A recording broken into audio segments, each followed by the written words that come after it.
Como é que tá? Grande Brian, caralho. Vasculhando com André Vasco. Olha só, como você se definiria? Isso é um horror, porque eu pergunto isso pra todo convidado meu no podcast, e aí eu sempre penso, pô, acho que se um dia alguém me perguntar isso, eu não vou saber responder. Então vamos fazer o seguinte, você tem um minuto não. É tipo, antes do vídeo começar, você tem que se apresentar. Sou o Brian Rizzo, eu sou gaúcho, acho que é isso. Sommelier de coisas diferentes. Duvidosas. Duvidosas. Isso. Eu prefiro diferentes. É que não são só diferentes, elas têm um grande potencial de serem horríveis. Então elas são duvidosas por isso, eu acho. Olha só, o Brian, Woody Allen. ele é um cara que tá aí na correria da internet há muitos anos. Já teve podcast com o Cid. Ideia escrota. Você é amigo do Cid. Amigo eu não sou. Verdade. Já trabalhei com Já ele. trabalhou com ele. Pra ele não, com ele. Para ele. Ninguém trabalha pra ninguém. Tô te ajudando. Tá bom, obrigado. Trabalhei com ele, trabalhei com o Luigi, que é um cara aí que tá despontando na internet aí, fazendo lives e tal. E trabalhei com o Igor Seco também, que era um cara muito legal, que agora eu acho que ele tá um pouco mais focado num nicho específico de consumidores de plantas não legalizadas, mas que ele se diverte muito fazendo isso. O Igor, eu morei com ele e ele era o cara mais maconheiro que eu conhecia, assim. Olha a primeira foto que apareceu. Eu dividi apartamento com o Igor e eu ficava meio chocado do quanto que ele entendia e se interessava pela erva, não só consumia. Sim, sim. Ele gostava muito. Olha eu aqui. Olha você aqui. Anos depois, eu já morando sozinho, já namorava com a Mari e tal, o Igor lançou um projeto lá que é o TH Show, que é um podcast que fala sobre isso para o público que se interessa pro Isso em lance. que ano? Isso acho que 2018, talvez, antes. Volta tudo. Brian Rizzo, você veio do Sul. Vim. Por que você veio do Sul? Eu tinha mais ou menos 18 anos e eu comecei a deixar currículo. Na verdade, eu só levei currículo em um lugar, que era um provedor de internet da cidade de Rio Grande. Qual que era o nome? Chama Vetorial, vetorial.net. Vetorial.net. E você era de onde, do Rio Grande? Rio Grande é uma cidade lá no sul do Rio Grande do Sul, perto do Chuí.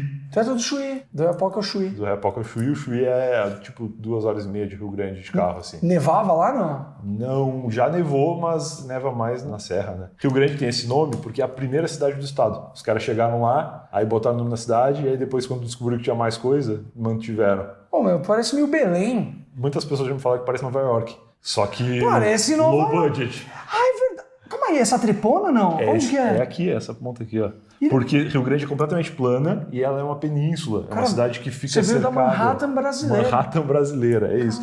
Vê uma foto aí que pega de cima, que aí tu vai ter a noção. Ó. Nova York low budget. Ó, tô vendo até aqui embaixo a Estátua da Liberdade. E sim, tá ali de pilcha, com um chapéu e um chimarrão na mão, assim, levantando para um brinde. Olha que demais, cara. Qual que é a história de Rio Grande? Rio Grande é uma cidade portuária, que não é pequena, deve ter tido uma época aí com uns 250 mil habitantes. Hoje talvez tenha menos, porque eu tô estimulando a galera a sair de lá. Como você? Como eu. Aí Rio Grande tinha na época 2 faculdades, uma particular e uma federal, e tinha meio que assim, engenharias para todos os gostos, curso de letras, matemática, e quase todo mundo era ou psicólogo ou médico, que eram os maiores cursos. E você? E eu não queria ser nada disso, eu não me enquadrava nada disso, mas eu gostava de internet. E aí eu fui na Vetorial, porque a Vetorial era a única forma de trabalhar com internet dentro da cidade de Rio Grande. E aí eu fui lá. Só que o que era a internet da Vetorial? Era provedor, né?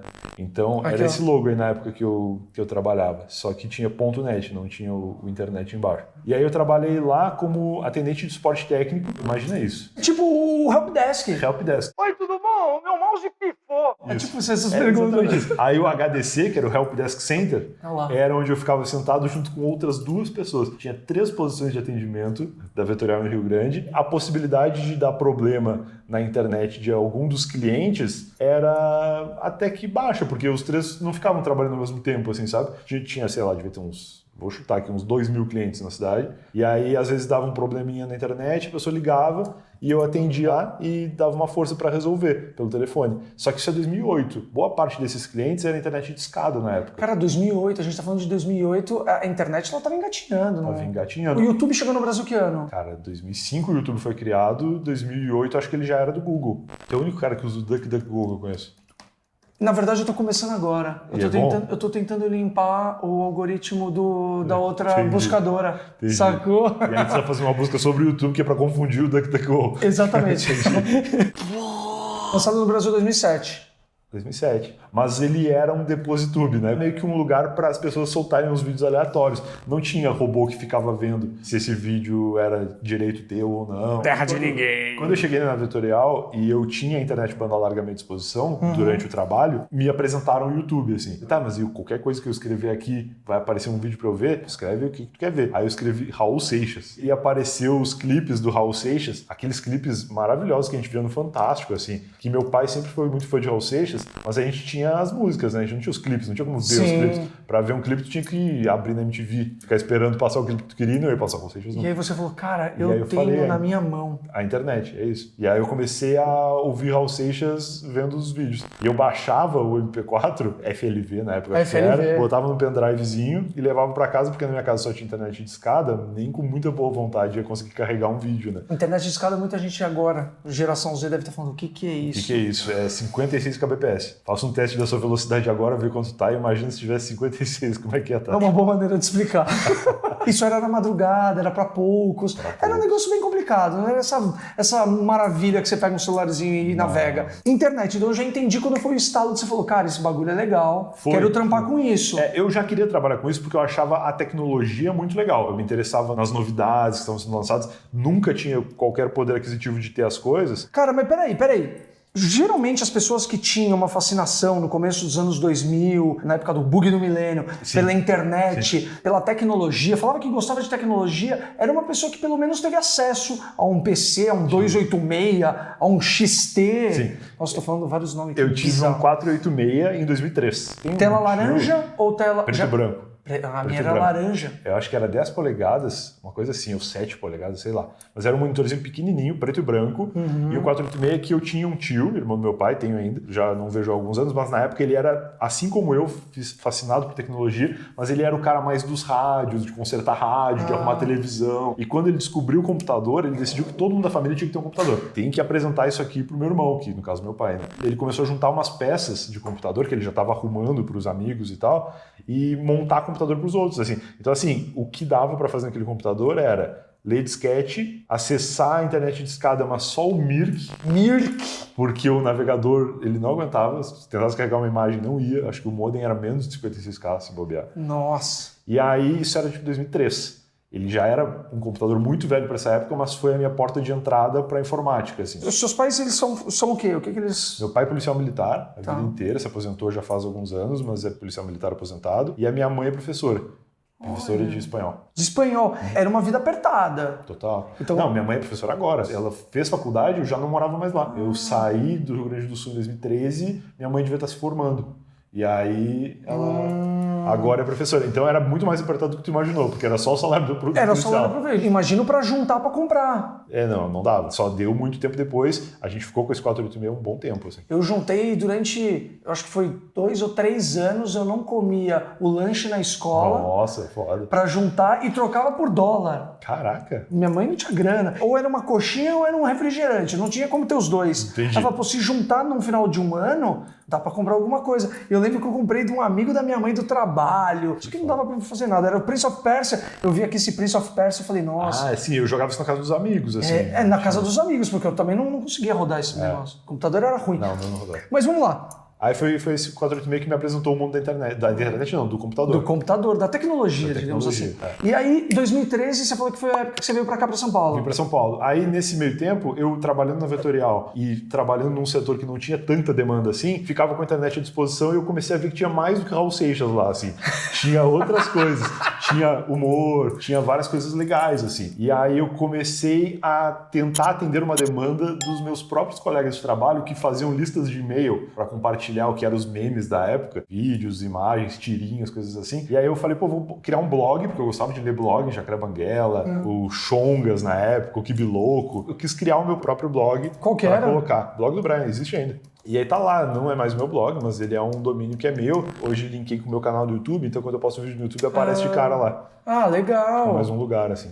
Olha lá. Você se considerava um cara do humor? Você era um cara engraçado? Como era você na sua infância? Eu odiava ir pra escola, então eu era provavelmente um cara meio introvertido na escola, porque eu odiava todas as pessoas. Você é mesmo? Sério. Meio antissocialzão? Eu gostava dos meus amigos, assim, da galera da minha turma eu Duas gostava. pessoas. Devia ter umas 2 pessoas que também não gostavam de mais nada. Cara, eu nunca entendi por que eu tinha que ir pra escola, assim. Cara, te juro, teve uma vez que eu me interessei por uma matéria. A professora tava passando um negócio, acho que era de química, e ela mostrou lá e eu falei, pô, isso aí é legal, pra caramba. Olha a pergunta, ingênuo do pequeno Brian. Eu falei assim, professora, com o que eu preciso trabalhar pra eu utilizar isso na minha vida? E ela achou que eu tava desmerecendo o trabalho dela. Ela falou, tipo, isso aqui não serve pra nada, não existe uma profissão em que ele vai usar isso aqui, e me mandou embora da sala. Que série que era isso? Ah, provavelmente uma 6ª série. O cara demorou 6 anos do ensino fundamental. Não, 7 porque eu reprovei na 4ª. Ah, então tá. 7 anos ele demorou na escola pra entender o significado da escola quando ele tá próximo de entender O professor mandou embora. a razão. Fiquei triste pra caramba, porque eu falei, pô, eu nunca nem vou lembrar o que era isso aqui. E eu queria saber por que apareceu uma foto da Carol com K.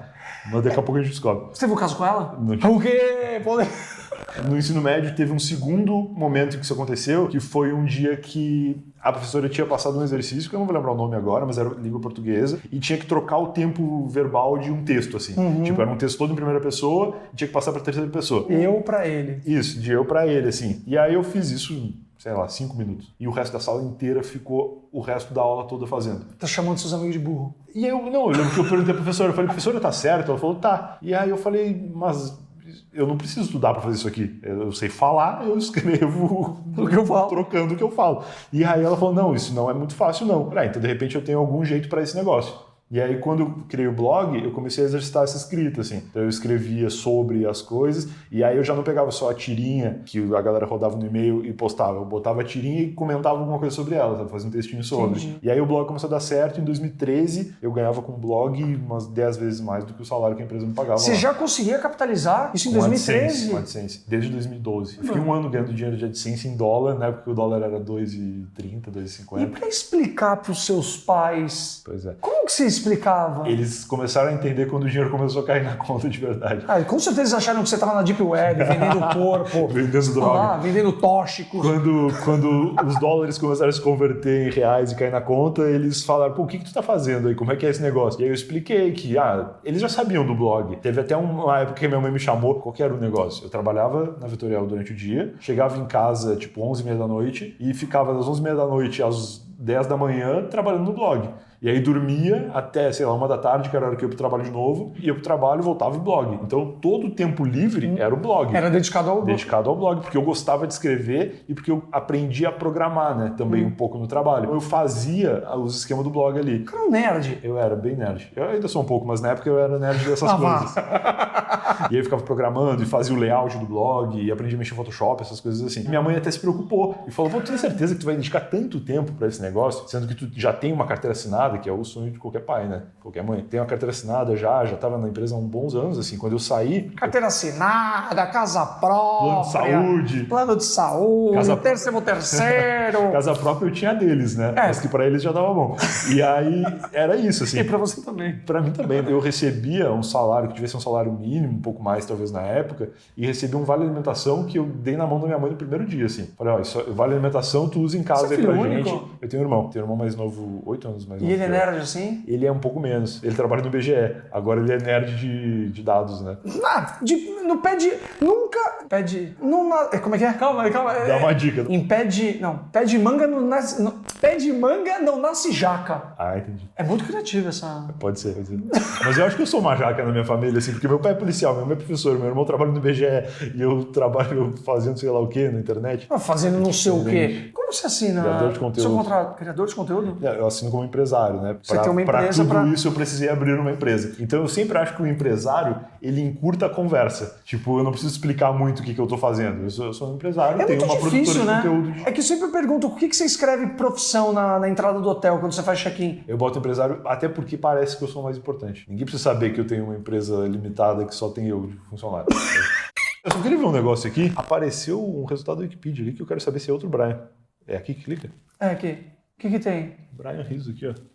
Wikipedia sou eu mesmo? Sou Brian eu mesmo. Olha, Bueno tem minha data de nascimento Rizzo. certa, inclusive. 27 de janeiro de 1990. É um criador de conteúdo, podcaster, Harry Potter. e youtuber brasileiro. Fundador do podcast Eu Tava Lá. Sou eu, Escritor do livro Eu Não Tava Lá. Sim. E popularmente conhecido como sommelier de comidas É duvidosas. uma página do Wikipedia atualizada, inclusive, então. Eu sabia que eu tava lá, tinha uma página do Wikipedia, não sabia que eu tinha. E mais legal do que isso, se você escrever Brian Rizzo, ó, quer ver? Se você escrever Brian Rizzo e dar uma vasculhada na internet, veja, aparece um doutor Doutor de Brian S. Phoenix. Rizzo, caralho. E ele é, se liga, otorrinolaringologista. Nossa senhora, esse cara aí deu certo.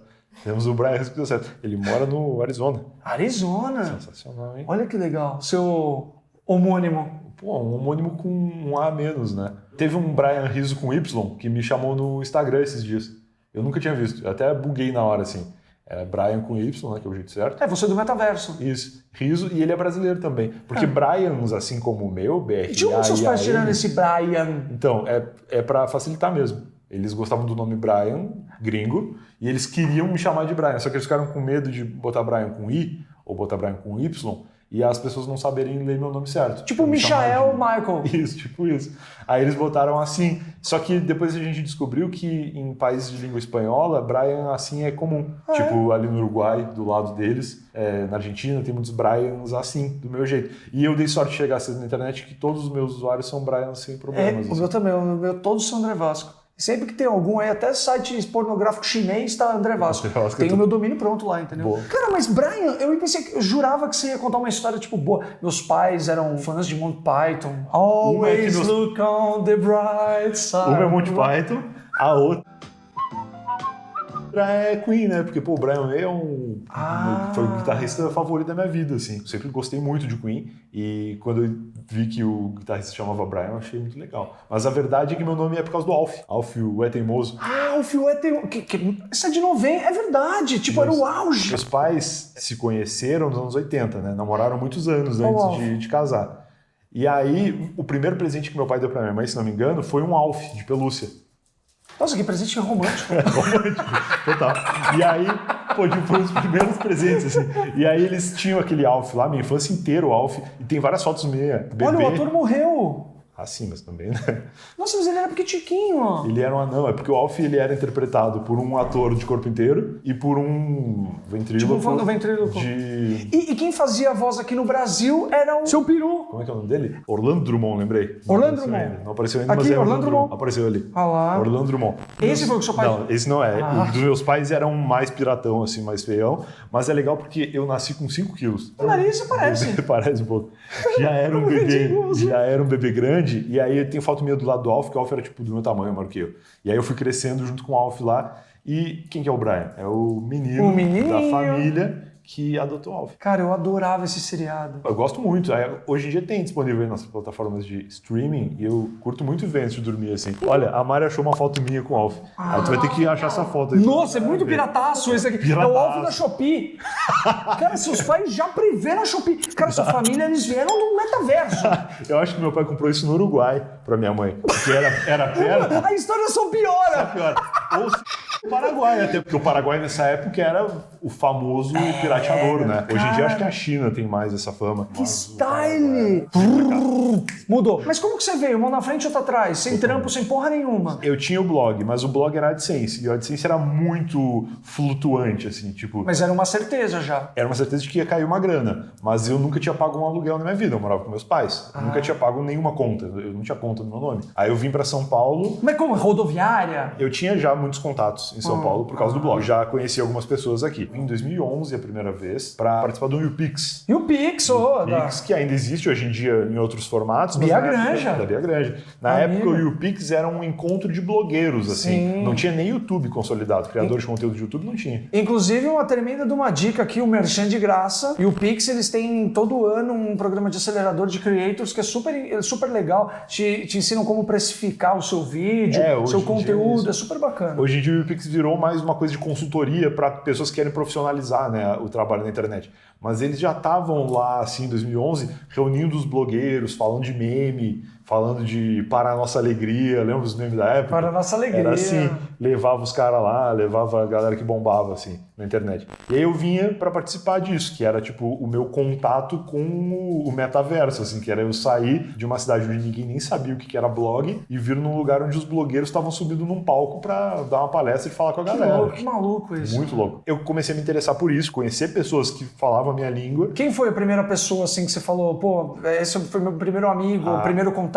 Eu acho que talvez tenha sido o Igor mesmo. Ele era o cara que morava em Santa Catarina e quando eu vinha para São Paulo, a gente se encontrava no meio do caminho. E aí a gente se encontrava e ia pros lugares juntos, assim, ficava na casa das pessoas aqui e tal. Cara, tem uma história, tem o Romenick, ele era brother da galera, mas ele é engenheiro, assim, ele tinha um trabalho de verdade. Ele gostava desses rolês, mas ele nunca teve, eu acho, um blog, uma coisa assim. Ele só encontrava a galera. Eu acho que ele era engenheiro de alguma coisa, porque ele morava em Mauá. O dia que eu vim em São Paulo a primeira vez, eu e o Igor descemos no aeroporto, pegamos o metrô, demos umas voltas assim, e aí o Romenick falou, não, fiquem lá em casa. Isso já estava combinado previamente. Assim. Cara, brother. Só que o Romenick não estava aqui, ele estava na Alemanha. E aí ele falou, eu vou deixar a chave com a minha mãe. A gente nunca tinha se visto pessoalmente. O cara deixou a chave da casa dele, com a mãe dele que morava na frente, assim. Isso é muito brother. Falou, chega lá, pega a chave com a minha mãe. A gente chegou 2 da manhã. A mãe dele estava nos esperando com a chave, abriu o apartamento lá pra gente, a gente entrou e ficou na casa do cara, tipo, 2 semanas, assim. Isso foi em 2011, né? Eu vim em 2012 de novo, em 2013 de novo, e aí em 2013 eu falei, não, a próxima vez que eu vir é pra ficar de vez. Avisei na Vetorial que eu ia querer sair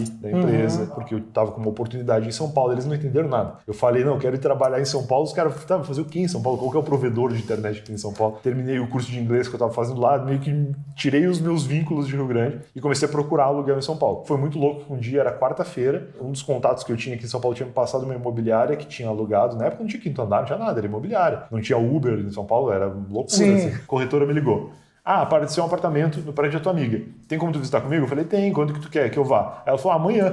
Eu falei, beleza, só que eu tava em Rio Grande. Foi uma loucura. Eu cheguei meio que direto pra ir no apartamento, assim. De novo, o Romenick cedeu a casa dele pra ficar lá. Ele já criou o Airbnb antes de criar. Airbnb antes de todo mundo, é. Entendi. Fiquei na casa dele mais 2 semanas até liberar o apartamento. Então, consegui alugar. Fui morar no prédio que tava a Camila e o Luigi. Que bota aí, Kamikill. Kamikill. Isso. Ó, essa é a primeira aí. O que ela faz? Ela era namorada do Luigi. Ela Nossa, embaixo da Kamikill tem o padre. Tem o padre Kelson, o padre Kami. E aí. Cara, eu adoro as buscas da internet. Ela que indicou a imobiliária pra mim. Ela namorava com o Luigi na época que anos depois foi trabalhar comigo no Não Salvo. Ah, e como que foi a entrada no Não Salvo? Foi bom pra você, não foi? Foi por isso, foi ótimo. Mas aí qual que era o negócio? A Camila me indicou a imobiliária achou um apartamento no prédio que a Camila morava, junto com o Luigi. Eu fui morar no prédio junto com eles. E aí rolou um negócio de indicação. Logo em seguida, o Pablo Peixoto, sabe o Pablo Peixoto? Não. 4 Coisas? Bota aí. O Pablo Peixoto tinha um canal no YouTube chamado 4 Coisas. O Pablo é das antigaças da internet, assim. Ó, que louco. E o Pix? E o Pix ali. E ele tava desocupando um apartamento em Pinheiros e queria ir pra um lugar diferente. E aí a Camila, de novo, ou o Luigi talvez, falou, ó, vem pra cá, que é legal. O Pablo foi. Aí passou mais um tempo e o Catupiry, tu conhece? O Catupiry é um cara que trabalha com publicidade, assim, décadas já. Desde a época dos blogs. Publicidade. Não. Pode ser, acho que vai funcionar. Não, vai vir a publicidade do Catupiry. Olha lá. Realmente. Tu entende bastante. Eu acho que eu conheço ele. É esse redondinho. Já comi ele.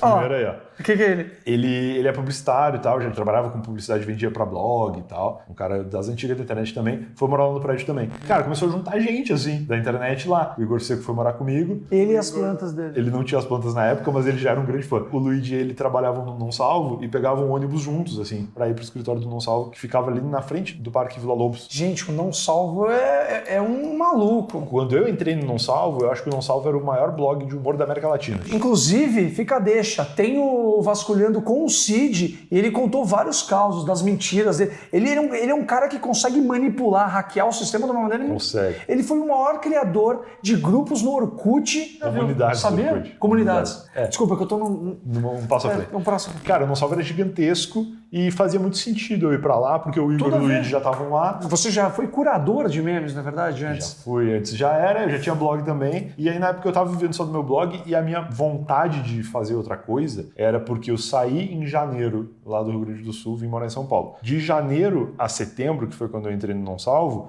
teve uma Copa do Mundo em 2014. Sim. Então a minha produtividade de um cara que nunca tinha morado sozinho pagado conta, acompanhando uma Copa do Mundo, que eu vi todos os jogos em 2014 e vivendo como um dono de casa casa inexperiente foi pro ralo, assim, eu não conseguia trabalhar, cuidar da casa, ver os jogos tudo ao mesmo tempo. Eu falei, pô, eu preciso de uma rotina, eu quero entrar pra alguma coisa e o Não Salvo fazia total sentido porque era blog. Na época, já meio que o final dos blogs do Não Salvo era o único consolidado, assim, como negócio na época. E aí eu pedi pra me indicarem lá. Pô, do Mundo 2014, lembrando que foi aqui no Brasil, né? Foi 7-1, foi aqui no Brasil. Imagina, o cara que saiu do sul do Rio Grande do Sul, eu fui pra Porto Alegre umas 3 vezes na minha vida. E eu já era adulto. Então, tipo, a minha infância e juventude foi totalmente numa cidade totalmente isolada do Brasil, assim. Rio Grande pra Porto Alegre de carro são 6 horas. Caramba! Eu ia de ônibus de Rio Grande a Porto Alegre, pegava um voo em Porto Alegre e vinha pra São Paulo. E era, tipo, 12 horas de Que movimento. maluco isso! E aí você se encontrou... Numa cidade com Copa do Mundo, era uma zona.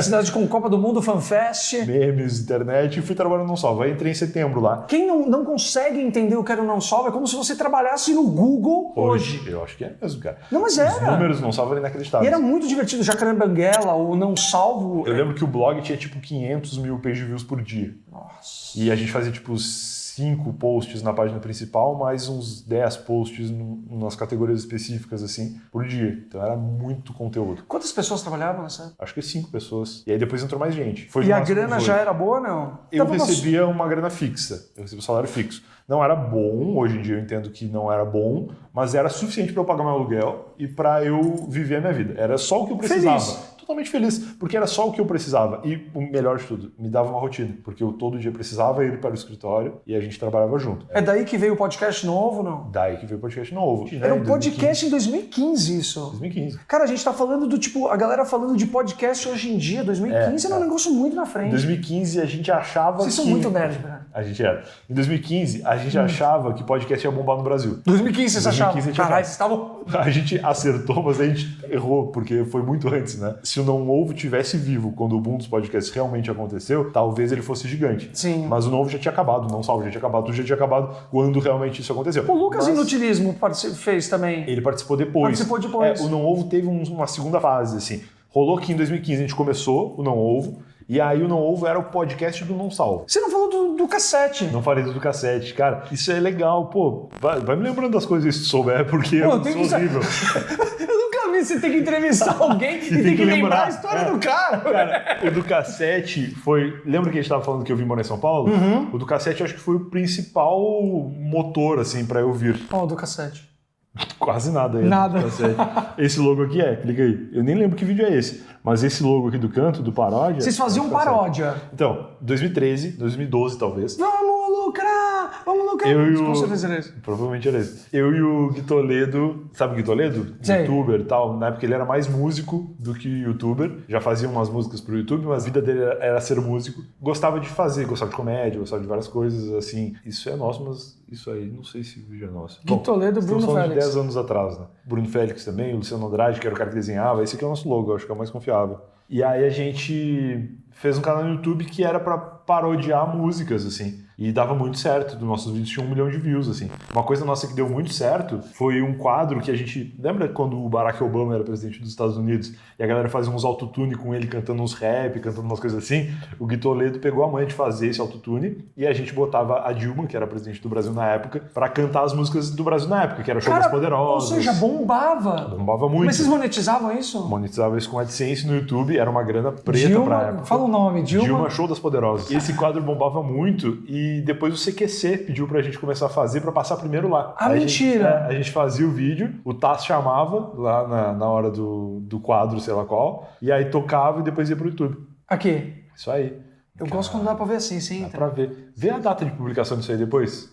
Televisão para o pronunciamento oficial da presidenta Dilma Rousseff. Prepara que agora é hora do show da poderosa. Que desce, rebola. A conta, a fogosa, só as que importam. 2013. São as invejosas que ficam de cara. Quando tocar, prepara, senão sabe. Isso eu lembro, cara, é muito É um negócio que hoje é meio datado, né? Porque eu não sei se isso bombaria no TikTok. Ah, bom, Maria. Eu acho. Cara, eu quando recebo alguma coisa dessa linguagem, eu não penso 2 vezes antes de postar. Eu não penso 2 vezes. Compartilhar, né? Sabe por quê? Eu também sou uma parte, porque eu assisto isso e falo, cara, em respeito ao cara do audiovisual, O tempo dele de fazer isso, obrigada e boa eu vou compartilhar. Esse cara merece um tempo. Cara, a gente via todos os cursos da Dilma pra transcrever, porque na época não tinha legenda do YouTube, que hoje em dia tu ativa lá e ele lê pra Sim. ti. A gente transcrevia os discursos da Dilma e aí a gente falava, vamos fazer tal música. Saiu uma música nova aí, o Quadradinho de 8, foi uma das que a gente fez na época. Pô, gera um minuto, gera um short. Caraca, Antes tinha um é short. mesmo? Que loucura. Nem sabia disso, olha aí. Você vive no metaverso e você não tá ligado, né? É tipo isso. E aí era um trampo absurdo, realmente. Era muito grande. E o Gui que fazia a parte musical, assim. Esse foi o primeiro vídeo, tem 3 milhões de views, cara. Olha isso. Mas desses 3 milhões, 1 milhão e pouco já foi no mesmo mês, assim, que lançou. Era um sucesso absurdo pra época. Gui Toledo aqui, ó. Caramba, mano. O Gui é foda. E E aí- o Gui tá fazendo vídeo até hoje. Hoje ele é o cara da construção, faz casa de papelão lá, casa de isopor e tal. É foda. mesmo? É. Que louco. Tem umas casas foda. O Gui é foda. Gui Toledo. Gui Toledo, baita cara. Gui Toledo. Produtor de conteúdo raiz aí. Ou seja, produtor de conteúdo raiz e hoje... Manja de decoração ali, ele faz uns bagulho, umas escadas de metal, sei lá o que, foda. Olha que legal, cara. Pô, maluco, como que você foi cair no sommelier de Comidas duvidosas. comidas duvidosas? Cara, é muito bom porque você deixou isso no seu Instagram, né? Como seu... Eu botei isso no Instagram. Eu acho que eu botei depois que saiu a matéria na Folha de São Paulo, que... Maravilhoso, né? Sommelier de comidas duvidosas. Isso. Host do podcast Eu Tava Lá. Sim. Diretor de conteúdo da Snack. Da Snack. Snack que faz canais legais demais. Como, por exemplo, do Guaraná Antártica. Coisa Você fala- nossa. Coisa nossa. É o canal Coisa Nossa do Guaraná Antártica. Os grandes canais de marca, além de outros canais de criadores, né? Que acho que criou junto lá com o Rafinha e com o Cauê, o Ilha de Barbados, né? Então tem vários canais. Acho que a Pugliese começou lá dentro da Snack. Eu fui o primeiro entrevistado da Pugliese, do sofá da Pugliese. Sofá, como é que era o E nome? ela me serviu. Ah, Sério, acho isso aí. vendi meu sofá. Vendi meu sofá, isso mesmo. Esse era um canal da Snack, era um canal produzido pela Snack. Aqui em casa ninguém entra de tênis. Cara, foi muito legal esse negócio, porque eu conheci a Pugliese e ela me serviu um bolo maromba, um bolinho no final, e tava podre. Sério? É, tava mofado e eu não vi, eu comi, eu tava com vergonha de falar que tava ruim. Entendi. Eu passei tão mal, mas tão mal, Pugliese, eu quase faleci por causa de você. Isso e eu aí nunca eu mais não lugar comeria. nenhum. Falando em comer, Falando em comer coisas como que bizarras. você começou a comer coisas bizarras? Porque, cara, é muito louco, você tá no corre, ó, quanto tempo?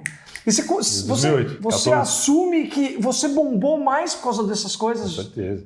Ó, eu posso te falar em números. No Instagram, eu tinha 28 mil seguidores quando eu lancei o quadro de comidas, há 5 meses Qual atrás. foi o primeiro? Foi o miojo de chocolate. Eu Miojo vi. doce. Depois você mandou de beijinho. Me deu nojo. Deixa eu te contar qualquer história. Eu sempre gostei de provar comidas, assim, sabores de coisas, comidas diferentes. Você não tem restrição Coisas alimentar assim, nenhuma. Nenhuma. E nem restrição psicológica, assim, de tipo, isso aí é muito nojento. Não, eu como tudo, não tem essa parada. Eu gosto de experimentar. Eu fazia isso e postava nos stories. Tipo, pô, me mandaram aqui que tem um pastel burger. Pastel burger, ele é um hambúrguer que alguém teve a brilhante ideia de, ao invés de colocar um pão em cima e um pão embaixo, botar um pastel, salada, hambúrguer e outro pastel em cima. É animal? Animal. E aí eu falei, pô, eu quero provar isso aí. Aí eu provava, postava nos stories umas fotos, fazia depois uns stories falando como é que eu tava e tal, que às vezes eu passava meio mal, porque é um bagulho meio pesado. Eu ficava nessa daí de provar e postar nos stories. E sempre que eu postava nos stories, bombava. Tipo, eu tinha 20 mil seguidores, dava 30 mil views nos stories. E eu ficava, pô, tem mais gente do que gente que me segue aqui, a galera se interessa mesmo por isso. Quando veio o miojo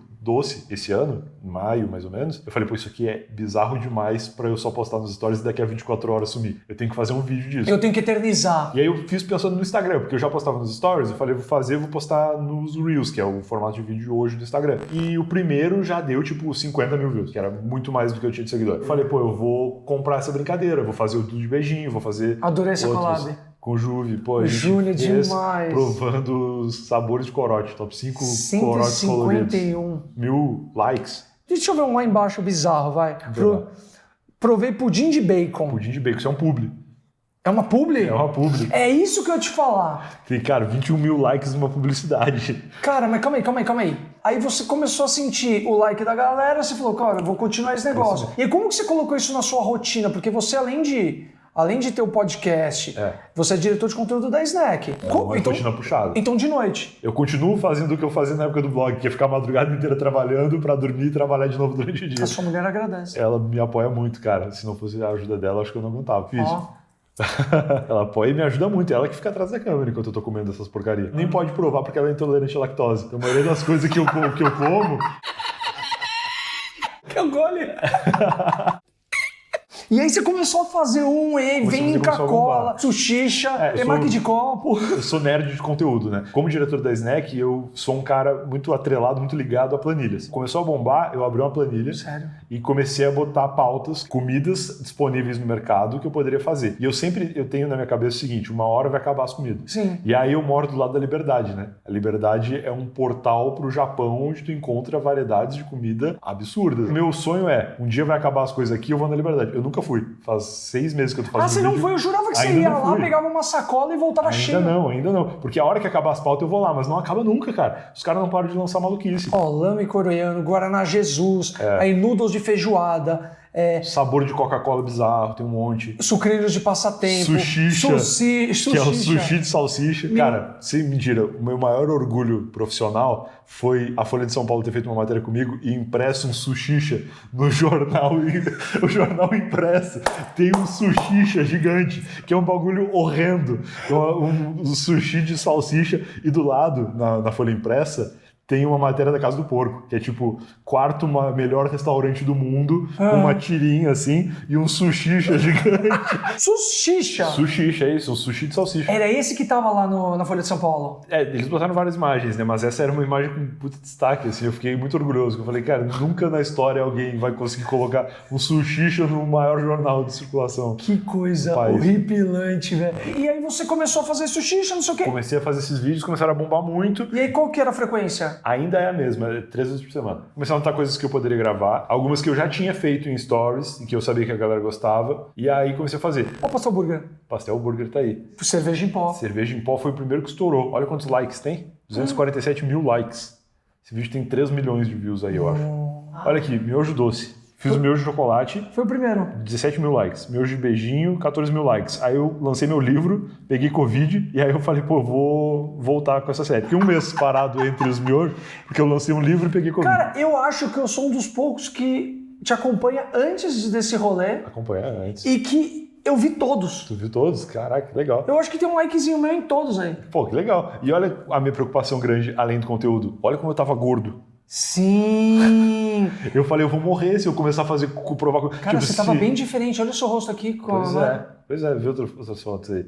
Se o meu sucesso depender de eu comer coisa ruim na internet, eu vou explodir. Então, o seu estalo de provar coisas bizarras, junk food, Junk food, muito também, junk. Né? Tem Stranger Things aqui, é um combo do Burger King. Também foi um gatilho pra você cuidar da saúde. Então. O cara teve que, literalmente... Eu virei um atleta do junk food, porque pra poder comer coisa ruim e mostrar pras pessoas, o resto da minha vida inteira é comer coisa dentro da dieta, é comer acompanhamento nutricional, acompanhamento médico, pra ver se eu tô bem, pra poder comer essas coisas. Sabe, no final de semana, tu fala, pô, vou pedir um hambúrguer? Eu não faço isso, eu vou gravar um vídeo e eu vou pedir um hambúrguer no vídeo, entendeu? Ou seja... Porque se eu comer hambúrguer no final de semana e gravar vídeo tomando Inca-Cola, eu vou ficar mal de saúde, entendeu? O dia do lixo é o dia de gravação. Dia do lixo.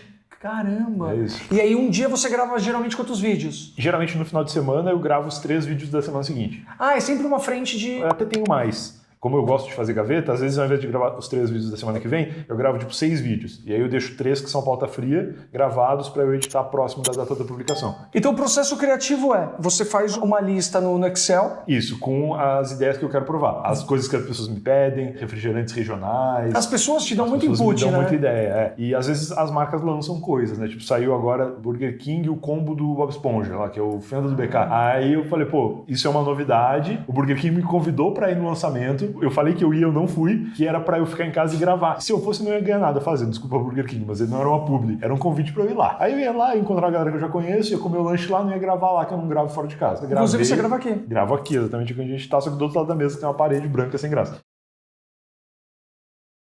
E aí eu fiquei em casa, pedi o lanche, gravei em casa, publiquei na segunda-feira seguinte, 1 milhão de views em todas as plataformas. Bombou, mas não foi tanto também. Qual foi a primeira publi? Quando começaram a te mandar, que você falou, pô, aqui tem um modelo de negócio. Primeiro, muitas marcas começaram a querer me mandar coisas. É, porque eles são malandros, né? Manda, você faz publicidade de graça. Não façam isso. A gente não paga condomínio, fralda da criança com permuta. Ok?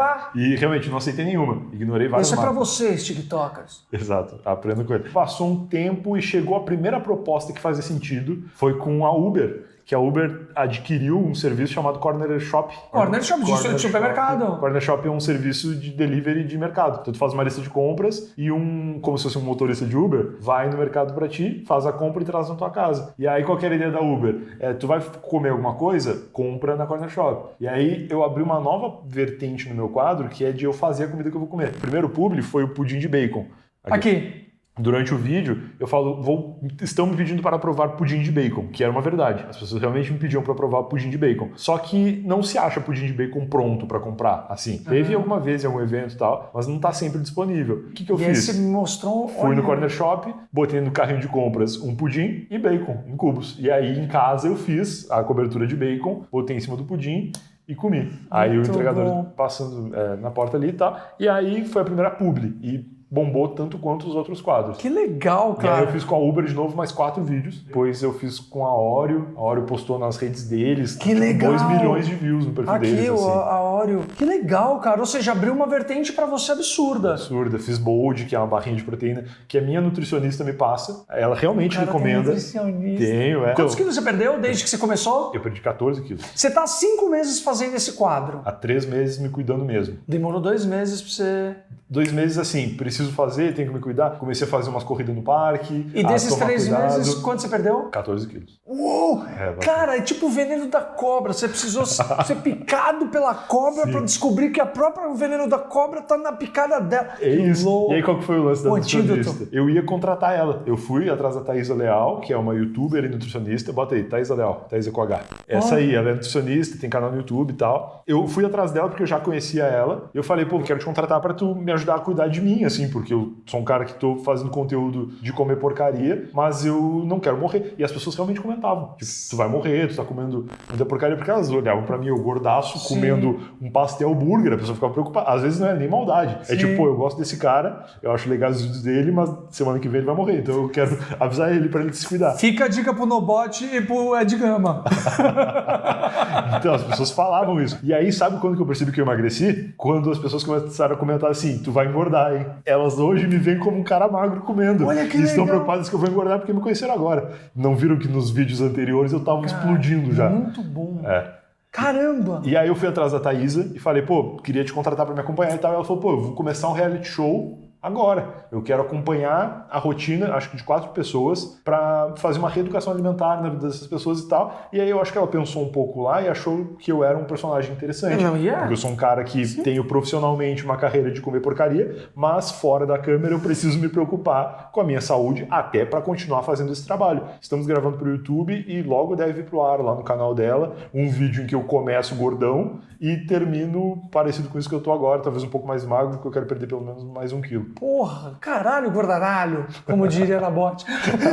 E o mais legal, ele não usa uma câmera mirabolante ou equipamentos. Olha o que ele usa. Celular. O celular dele. Droidão. Você faz 2 planos, né? Faço 2 planos. O de cima com então ali atrás, ó. Um é o tripé pequenininho que eu boto em cima da mesa. Que é novo aquele lá, inclusive. Novo, porque eu gravava com um tripé amarrado com fita isolante antes. Muito bom. Que é raiz, né? E aí um de frente. E um outro de frente, De frente fica exatamente aqui onde tu tá sentado, a Mari fica aqui, que é minha namorada, e aí ela posiciona a câmera, eu me centralizo ali e a gente grava os takes meu comendo. Você não faz roteiro prévio. Não faço. Não vale o áudio na hora. Não.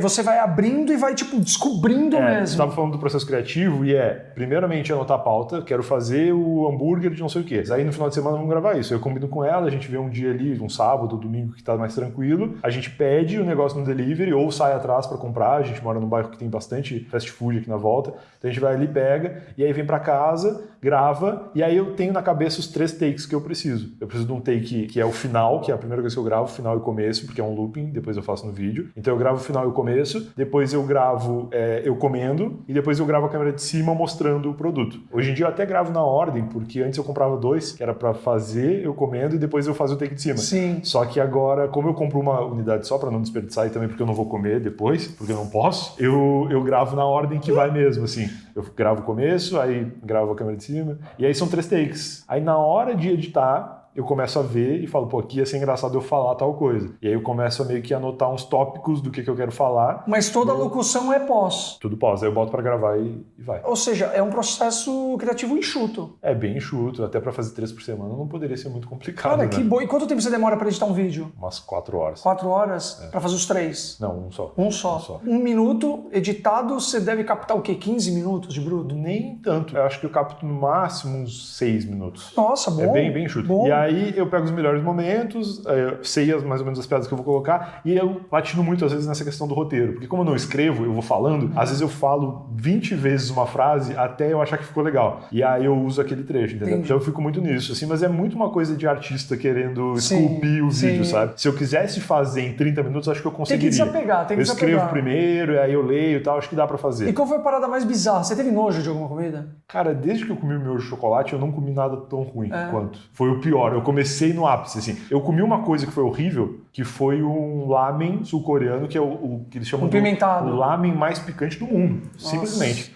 Ele é 3x spicy. Tipo, o lamen mais picante do mundo até então era 2x spicy, eles meteram mais horrível. um. Cara, é incomível. Eu comi um pouquinho, a minha garganta fechou. Isso nem tá no vídeo. Eu saio, assim, no final do vídeo eu saio pra lá, que eu fui na cozinha tomar água, e a minha garganta fechou, cara. Eu fiquei, acho que uns 2 segundos Aqui, que ó, eu achei que eu mais ia morrer. apimentado do mundo. Eu achei real que eu ia morrer. Eu fiquei uns 2 segundos com a garganta assim fechada. Eu faço o unboxing do produto realmente gravando. Eu nunca abri, nunca vi a cara do produto antes. E eu fui numa importadora, uma loja aqui perto, comprei um chocolate. Era daqui do Brasil, não vou dizer o lugar também, senão eu vou descobrir que o chocolate era. Ele tinha um sabor diferente e tal. E eu, pô, vou gravar esse chocolate, vai ser legal. E aí, cara, eu abri, fiz o unboxing e tinha umas teias de aranha no chocolate. Tinha uns negócios bizarros, assim. A embalagem tava meio afetada. Mas eu não pensei, pode. é um produto que tava de fora, deve ter trazido mal e tal. Mas não dava pra perceber que ele tava mofado e com teia de aranha quando eu comprei. E eu paguei tipo uns R$25 na barra de chocolate. Ou seja, tem que pedir ressarcimento. Entendi. O seu podcast, o Eu Tava Lá, rolou um plágio?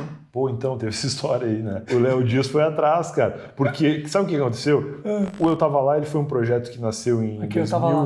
2018. O primeiro convidado foi o Maurício Meirelles, nosso amigo. Nosso amigo. Maurício Meirelles, primeiro convidado. Por quê? Porque o Eu Tava Lá, ele foi um formato que eu pensei... Claro. Meio... Ó, tu aí. Episódio 203. Foi um formato que, uma vez eu tava no Partisans, outro bar da Conigogino Leite, uma rua de grandes bares, com o Maurício Meirelles, e ele contou uma história que ele viveu na Tailândia, que foi uma viagem dele pra Tailândia e tal, que tinha acabado de acontecer. Tipo, ele tinha viajado no final de semana e a gente tinha se encontrado, sei lá, terça-feira. O Maurício, por ter viajado, com certeza foi permuta. E aí ele contou, pô, uma história muito engraçada, assim. Achei isso muito legal e tal. E aí, meses depois, eu fui viajar lá pro Rio Grande do Sul, meio que de férias, assim. Na época eu tava trabalhando no Não Salvo ainda. Era um recesso de final de ano. Voltei pra São Paulo com o pensamento, tipo, eu quero criar um projeto diferente, uma coisa nova e tal. Eu sempre tenho essas coisas, né? Quando eu tô com um pouco mais de tempo livre. E eu falei, pô, vou criar um podcast. E eu quero que esse podcast seja ouvindo histórias das pessoas. Boa. E aí, a primeira pessoa que eu pensei foi o Maurício Meirelles, porque Várias histórias. a história dele era ótima, aquela da Tailândia. Eu falei, cara, me conta aquela história da Tailândia gravando num podcast. Ele falou, beleza, vou te contar. Aí contou, e foi o primeiro episódio do Eu Tava Lá. Comecei a Antes do gravar. Porchat fazer, que história é essa, Porchat? Muito antes, 2018. Aí comecei a fazer e tal. E de tempos em tempos, algumas pessoas tentavam usar o nome Eu Tava Lá pra coisas que eu já tinha registrado em tudo, Você tanto como registrou marca quanto domínios, né? Eu tenho É domínio. mó grana, tá? É uma grana. Pô, é uma grana. Eu só registrei o Vasculhando e 1 minutinho. E não é só uma grana. Eu pagaria o dobro dessa grana se fosse rápido. Um Ah, ano. é, tem que esperar um ano. Ah, o meu, que inclusive saiu o Vasculhando, saiu agora. Saiu agora, então. Depois do processo que eu quase tomei da gigante colorida das buscas. Da concorrente do DuckDuckGo. E aí a gente... Quem sabe eu não consigo capitalizar com o DuckDuckGo? Tem que conseguir. E aí, cara, eu registrei a marca, registrei os domínios. Eu tenho o domínio que é o eutava.lá. O site eutava.lá é Nossa, meu. é muito bom. Registrei no Laos, Uau. que é um paizinho de 12 habitantes Sim, na Ásia. sim. E aí eu registrei lá. E aí, tipo, eu tenho essas coisas todas, eu tava lá. E de tempos em tempos, pessoas tentavam usar o nome Eu Tava Lá. E aí tentaram quem? Quem tentou? Várias pessoas. A Globo, inclusive... lançou um quadro no Esporte Espetacular que chamava Eu Estava Lá. Até aí, dá pra dizer que é coincidência. Porém, a identidade visual Era era igual. a mesma. Era igual, era tudo igual, eles só pintaram de verde. Que o meu é vermelho, eles fizeram verde. E aí eu falei, coincidência e tal. A minha mãe me mandou um vídeo, que ela filmou a televisão. Minha mãe tava acordada de manhã, viu? Filmou a televisão. E aí no vídeo da minha mãe eu fiquei preocupado porque era a identidade visual muito parecida. E aí eu fui, peguei a imagem do logo deles, que era idêntico ao meu. Deve achar esse tweet aí se tu procurar. Tá aqui? Tá aí, tá aí. E Copia aí, na cara dura. Não, o Léo Dias deu no meio da Globo. Vê mais pra baixo que tem o lado a lado que eu fiz. Aí, ó, esse é o meu logo, esse é o deles. Mano, mentira, velho. É, e o nome é igual. E o formato era o mesmo. Ah, é? Eles convidaram, o primeiro episódio era o cantor Daniel para contar uma história de quando ele tava no Morumbi, quando acho que o Raí voltou Aí para é São Paulo. sacanagem. E aí ficou no ar o quê? Acho que não, né? Acho que não. E aí, não, e a gente pegou pesadão, porque marca registrada, não sei o quê, na hora, domingo de tarde, liguei pra minha advogada, ela tava no churrasco. Aí eu falei pra ela, a Globo fez um programa e tal, não sei o quê, o que tu acha que a gente faz? Ela, não, fica tranquilo que amanhã a gente chega no escritório cedo, eu vou mandar uma notificação extrajudicial pra eles. Não achava que tivesse qualquer possibilidade de fazer alguma coisa com a Globo, mas agora não tenho mesmo. E aí eu falei, foda-se, vamos fazer, tem que fazer, é o certo e tal. Eu sempre fui muito assim. Esses caras aqui me copiaram, você sabe, né? Por causa do nome, pode Olha crer. que vagabundos. Olha aí, Ah. te levaram no episódio 42 ainda. Me levaram. Então essa foi a grande brincadeira. Eu tenho um minutinho desde 2017, sei lá de que ano. Uhum. E aí o Nabote, o Ed Gama, que tem o som um minutinho.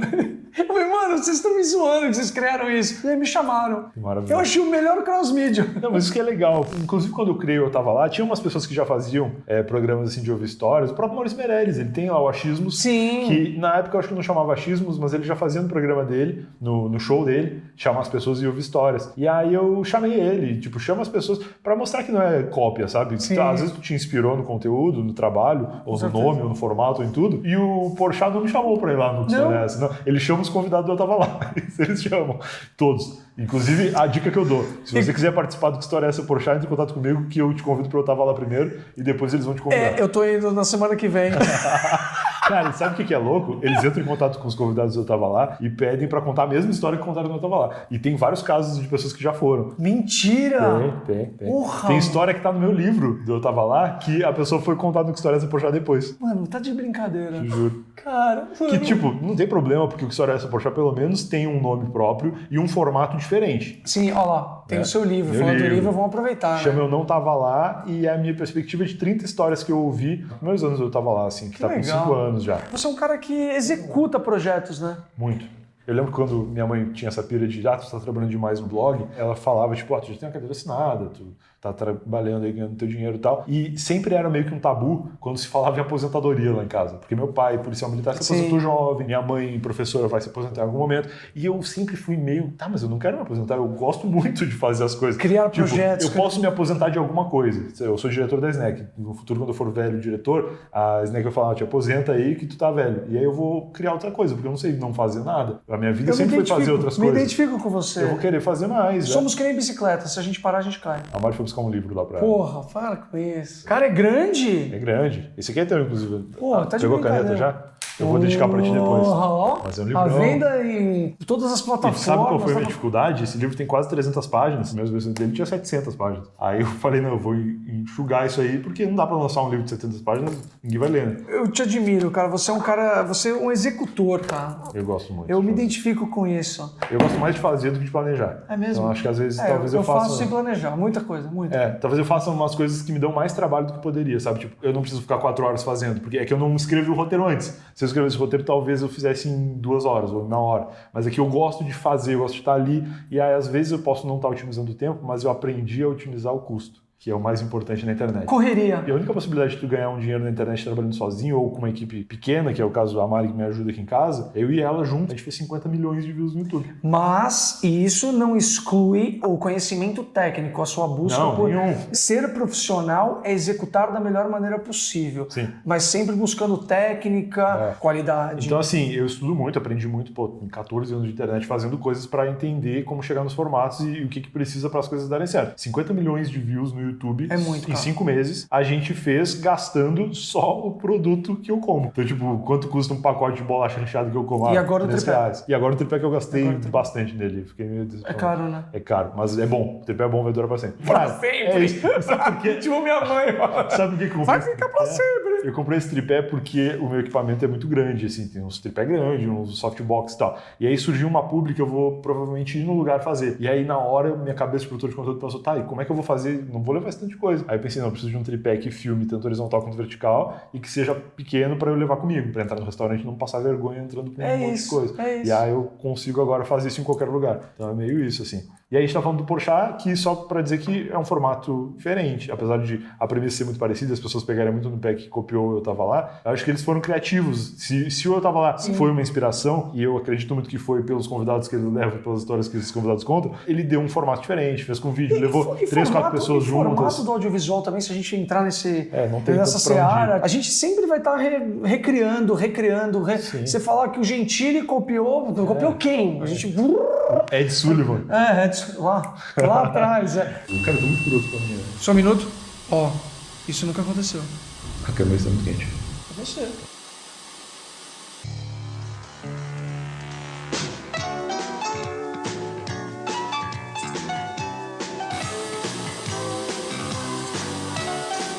Podia fazer uma homenagem a um sanduíche que eu sei que você também é um grande fã como eu, um X-Coração. X-Coração, eu fiz. Eu Fiz não bem vi no esse. comecinho, vê depois, é bem antigo. Porque foi um dos testes de formato. Porque eu acho que o diferencial dessa série é, apesar de não ter roteiro, é a narrativa humorística que eu trago pra qualquer coisa que eu tô comendo. Sim. Eu recebo bastante feedback de gente que gosta mais pelo que eu falo do que pelo que eu tô comendo. E a sua cara Então, isso também bom. é muito boa. As expressões sociais, né? E eu acho que isso é bom pra mim, porque é um indício de que, sei lá, se eu quiser fazer review de iPhone daqui a pouco, eu posso conseguir entreter pessoas com isso também. E que eu acho que você podia total enveredar pra qualquer coisa. Tipo, o seu é o limite.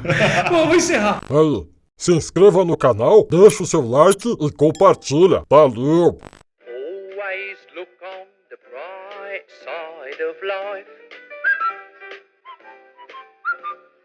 Always look on the light side of life.